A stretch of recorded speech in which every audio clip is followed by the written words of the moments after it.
On today's show, we're going to be talking about lots of new Polymega news, also lots of news from Evercade, and the Retro Rewind. All coming up right now.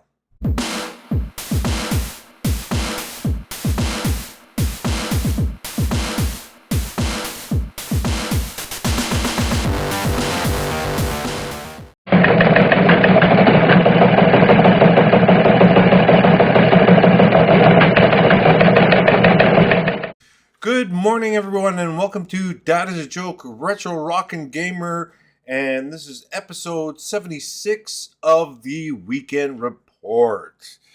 I hope everybody's having a good weekend. Again, thanks to everybody for watching my videos and liking everything and stuff like that. Also, my son has gone absolutely bonkers, and he keeps on making videos, and I can't keep up. Besides my own stuff. Anyway, I hope you're enjoying all that. In the comments, let me know if you want to see something else, or because trying to be creative all the time is kind of tough. But a little bit of help from the community always goes a long way. So I appreciate any help you guys have. Good coffee today. Needed it. Okay, let's start off with this. Polymega, the maker of that super modular retro gaming system, which is actually pretty cool, is just finally got their light gun on for pre-sale for pre-order. So you can go to their website and pre-order it, and you can now start playing light guns on your modern LCD TV, which is very cool. Let's see here. Also, Polymega Game Collection 7 and 8 are being released. The first one is number 7 is Breakers, and the number 8 is Captain Tumonde. Never heard of these games. I wish I can give a little bit more insight, but I have never heard of these games. If you've played them or you know about them, let me know in the comments. Also, new Evercade Super Pockets. There's a Data East edition, and there is a Neo Geo edition, which is very cool. So let me just get into a little bit of details. Now I'm going to bring up the phone because I got information everywhere. Let's see here. Where is it? There we go. Okay. So, so they have the Data East collection, which comes with 18 games, including Burger Time, Bad Dudes, Dragon Ninja, Joe and Mac, and more. So that's pretty cool if you're fans of that. And the cool thing about it is these devices are like $60. It's realistically next to nothing, and they have all the different cartridges. So if you want a portable gaming system, these are one of the ways you can go. Let's see here. Also, new carts from Evercade. More arcade classics are coming.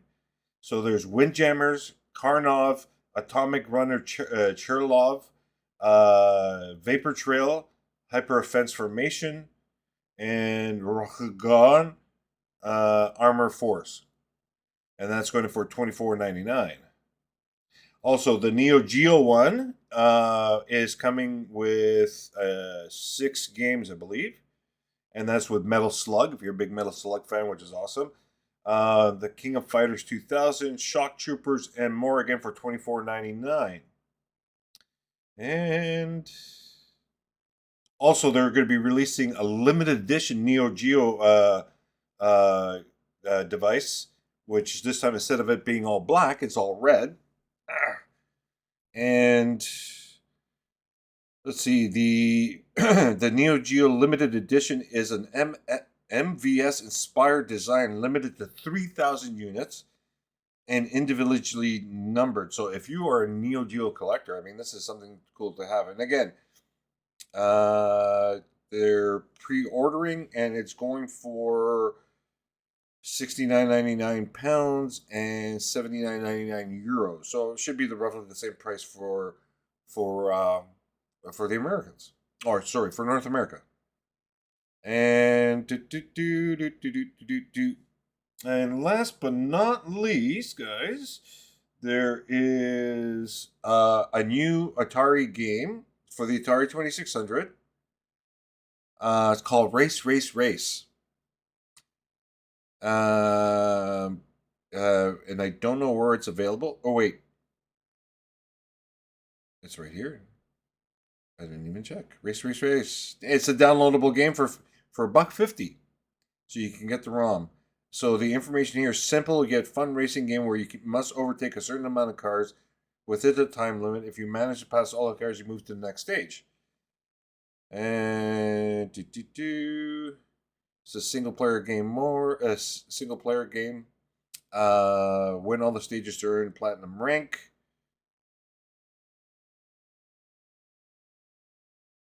Oh, here's tips and strategies. If the cars are in an impossible formation, then let the cars go away and accelerate again.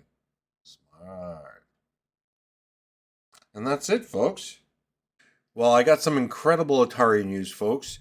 Atari, remember how I mentioned last time, I think 2 shows back, that Atari was working on new Atari 2600, 7800 cartridges for their Atari Plus system and the old systems? Remember when I mentioned that? Well, they just made the announcement, and they're available for pre-order. So the Atari 7800 game of Tiger Heli. Loved that game when I was a kid. Awesome. Great game. The Atari 7800 game of Countermeasure 2, which is the sequel to, I believe, the Atari 5200 game. You can pre-order the 7800 game of Dark Chambers, and also the Atari 2600 game of Avalanche. All coming out very, very soon. And I think a lot of us fans are going to be buying all of them. Anyways, that I think this is the super coolest news ever. Come on, Atari, just keep on bringing those cartridges. We're loving it. We're loving it, every single little bit of it. And what did I want to say? Yeah, so we're going to be coming up with Retro Rewind. Coming up now.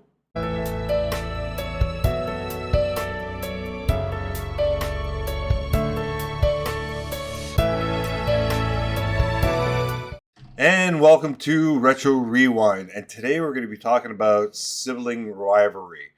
God bless my brother.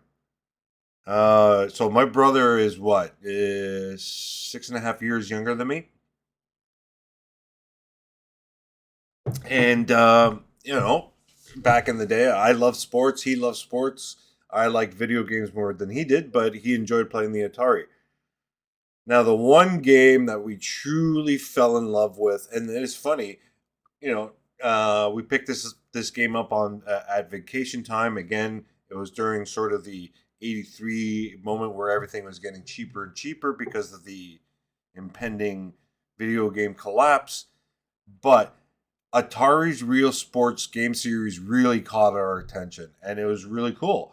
And we fell in love with Atari Real Sports Football, and fantastic for the time. It was a fantastic game. It was way better than the 70s version of their football game.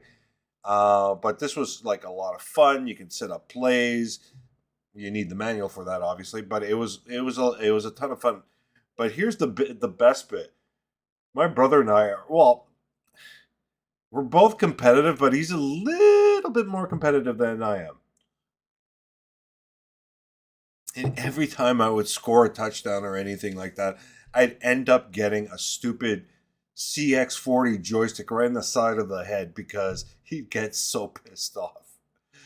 It hurt, but I was too busy laughing at him. It was just hilarious. But we played hours and hours of this thing, and it was so much fun. And that's when I had the Atari and this older TV in my room, and it was just awesome. So we got to play in my room and stuff like that.